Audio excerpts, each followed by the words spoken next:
Halo guys, selamat kembali lagi. Hari ini kita akan membahas laga Indonesia melawan Bahrain. Sebelum kita bakal saksikan malam ini Indonesia melawan China.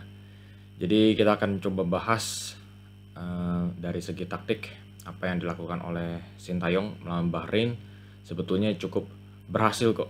Cuma ya karena kontroversi di menit-menit terakhir, wasit entah alasannya kenapa gagal meniup peluit telat 3 menit, dan itu seharusnya nggak terjadi. Jadi kita coba bahas dari taktik bagaimana proses pembangunan serangannya Sintayong bersama timnas Indonesia. Jadi Indonesia itu menggunakan formasi 5-2-3. 5 di belakangnya adalah 3 back sentral, Higers, Ahmad, Idzes, wingbacknya Walsh, Verdong, 2 pivotnya Jenner, Tom Hay, dan 3 di depan Pascal Struijk jadi striker, Rizaldi sayap kanan, Orad Mangun sayap kiri. Itu formasinya. Dan ketika mereka pegang bola dan menyerang, proses pembangunannya adalah 3 pemain back sentral, ada Hilgers, Ahmad, Idzes, ditekan oleh 2 pemain Bahrain. Dan 2 pivotnya yang siap menerima menjemput bola itu adalah Jenner dan Tom Hay. Mereka pun juga dihadang oleh 3 pemain Bahrain. Dan sebetulnya Bahrain itu yang menguasai pertandingan, dan Indonesia di babak pertama hanya mengincar umpan-umpan lambung ke depan aja, karena bisa kita lihat juga ya, garis pertahanannya si Bahrain ini cukup tinggi kan, ada banyak ruang nih di sini. Jadi Indonesia itu siap meluncurkan umpan-umpan lambung, langsung ada pergerakan dari si Pascal Struijk, Orad Mangun, dan juga Rizaldi. 2 wingbacknya Indonesia pun juga udah siap menyerang, mereka dinaikin ke atas. Jadi lumayan cocok dengan umpan-umpan lambungnya. Bisa kelihatan niatnya si Sintayong itu memang bola-bola dari belakang. Itu bisa dipakai Hilgers atau Idzes, bola-bola lambungnya bagus. Si kiper Martin Pais, dia juga sering kasih umpan lambung. Tapi nggak cuma itu aja taktik pembangunan serangannya si timnas Indonesia ini, karena berubah. Si Ahmad ini bisa masuk ke posisi CDM aja dari posisi back tengah. Nah, dengan back tengah seperti ini, 2 pivotnya masih ada, cuma didorong lebih ke depan. Nah, jadi ini menggunakan single pivot, si Hilgers dan Idzes agak melebar, dan ini memberikan opsi operan di jalur tengah dari Jordi Amat. Nah, tugasnya si Jenner dan Tom Hay itu adalah dia bisa bergerak ke kiri, ke kanan, di ruang antara 2 lini untuk bisa menjemput bola. Verdong pun juga memberikan umpan opsi ya, dari J. Idzes misalnya. Sedangkan Sandy Walsh lebih naik ke depan. Tapi di babak pertama pressing dari Bahrain pun juga cukup efektif. Pemain depannya dia menjaga Idzes atau Hilgers, dan pemain kirinya ini bisa jaga tekan, nomor 6-nya jaga Ahmad, nomor 19-nya bisa jaga Idzes. Nah, 3 pemain ini pun juga sambil nutupin jalur operan ke Jenner dan Tom Hay. Jadi pressingnya si Bahrain ini cukup bagus kok. Nomor 7 juga nih jaga si Verdong. Cukup bagus. Proses pembangunannya Indonesia kurang berjalan di babak pertama, sedangkan jadi Indonesia itu ya mau nggak mau harus bermain bola lambung ke atas atau ke depan gitu loh. Nah, di laga ini Indonesia mendapatkan peluang yang nggak begitu banyak, dan ketika mereka dapat situasi yang cukup berbahaya, selalu ada Rafael Struijk, karena perannya di pertandingan ini sangat penting.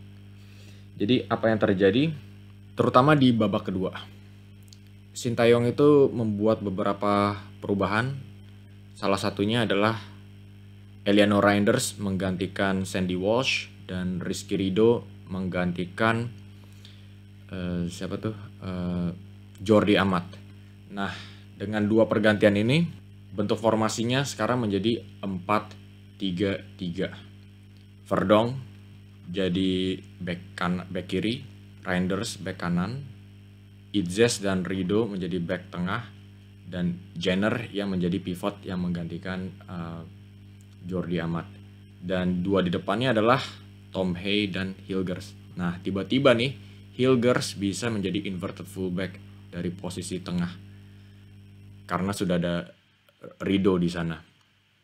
Dan dengan formasi seperti ini, Indonesia sirkulasi bolanya membaik jauh karena memiliki pemain dengan keterampilan yang bagus. Karena ketika bola itu sudah masuk ke misalnya Idzes nih ya, dia kasih bola lambung lagi ke Verdonk atau ke Orat Mangun.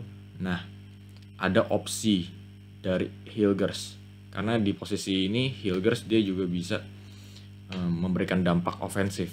Nah, dengan dua pergantian pemain di babak kedua ini, permainannya Sintayong itu juga lebih gampang beradaptasi. Jenner dia bisa masuk ke posisi center back dan bisa mengatur tempo. Dan ini sekaligus mendorong Hilgers ke posisi inverted fullback di lini tengah bersama Tom Hay. Dan yang harus kita perhatikan adalah Rizky Ridho menjadi back kiri sementara. Dan dengan ada back kiri, Verdonk udah nggak perlu berada di back kiri, dia bisa maju ke depan. Nah, ini bentuk formasi yang nggak kelihatan di babak pertama, tapi bisa kita lihat seberapa gampangnya perputaran pemain timnas Indonesia di babak kedua.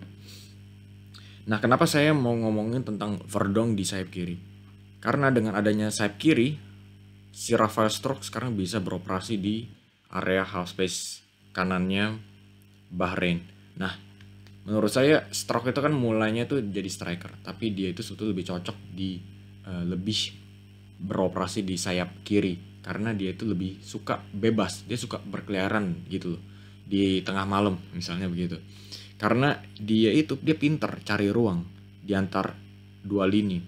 Dia bisa bergerak tuh suka nguntitin satu pemain gelandang Bahrain. Nah, dia itu ngincar berada di posisi di sudut blind spotnya gitu loh. Karena dari situlah dia bisa nerima bola dan dia lebih bagus lah di area half space kanannya si Bahrain ini. Ini salah satu contoh ya. Di babak pertama ini juga mulai kelihatan nih si Verdonk jadi sayap kiri, si Rafael Strok di sini nih. Ya kan? Di area half space kanan lagi. Nah, sekali lagi dia itu siap menjemput bola di ruang antar dua lini. Dan dia suka ngincar di blind spotnya si gelandang. Jadi dia itu bisa nerima bola, muter, kasih bola ke Verdonk, terus dia langsung lari lagi. Contohnya kayak gini nih. Ya, bisa kelihatan ya, si Verdonk nih udah terima bola nih. Ada Tom Hay juga. Jadi ada segitiga kan. Nah, dengan ada segitiga ini tuh kan pergerakannya si Strok ini bagus tuh. Dia itu ngincer sudut pandang matinya nih bek kanannya si Bahrain. Ya, si Verdonk tinggal kasih bola. Nah, akhirnya dia itu udah jadi sayap alami kiri. Dia itu mirip kayak false nine sih, bukan striker alami. Dia kayaknya nggak suka di dalam kotak penalti yang di tengah lapangan. Dia tuh sukanya lebih di sayap kiri karena dia tuh dribble-nya bagus. Dia 1 lawan 1 dia bisa ngelewatin nih. Dia bisa ngelewatin. Ini yang terjadi sebelum gol pertama yang menyamakan kedudukan dari Indonesia. Dia itu ngelewatin satu pemain ini, jadi kelihatan berbahaya Indonesia. Dan ini pun juga yang gol nih yang dicetak oleh Rafael Strok. Sekali lagi, Calvin Verdonk, dia kasih overlapnya. Nah, dengan overlapnya ini, Bahrain defendernya bingung nih. Ngejagain siapa nih? Ada Verdonk 2 lawan 1 situasinya bahaya. Nah, karena ada si Verdonk, ya si Strok bisa cutting inside dan dia langsung tembak, melengkung. Bagus banget. Nah, inilah ciri khasnya si Rafael Strok, dia itu suka main di sayap kiri. Nah kalau ada yang kasih overlap, Rafael Strok bisa masuk terus langsung tembak. Dia nggak suka yang berada di posisi seperti ini. Jadi malah di laga ini yang jadi striker sebetulnya lebih sering si Orad Mangun. Orad Mangun lagi di sini, tapi dia seringnya si Orad Mangun ini yang di tengah. Dan si Strok itu nggak begitu nyaman sih di tengah. Dia lebih suka dari kiri cutting inside. Jadi si Sintayong ini kayaknya mengerti si Rafael Strok itu memang suka berkeliaran. Jadi begitulah dia bikin perubahan di babak kedua. Oke guys, jadi sampai di sana aja analisis timnas Indonesia melawan Bahrain. Kita bisa lihat ya, Sintayong itu udah dianugerahkan dengan pemain-pemain rasa aroma Eropa dan bisa kelihatan banget. Rotasi permainannya Indonesia itu ya secara taktikal itu sangat cair banget. Terutama kayak Hilgers bisa jadi inverted fullback, Jay Itzes dan Hilgers pun dia juga bisa kasih umpan-umpan lambung yang direct. Itu bisa langsung mengacaukan lini pertahanan lawan. Jadi kalau kalian enjoy dengan video ini, langsung aja klik like dan subscribe. Dan juga jangan lupa kasih komen di bawah pendapat kalian tentang performa timnas Indonesia melawan Bahrain. Terima kasih atas perhatiannya, sampai jumpa di video selanjutnya.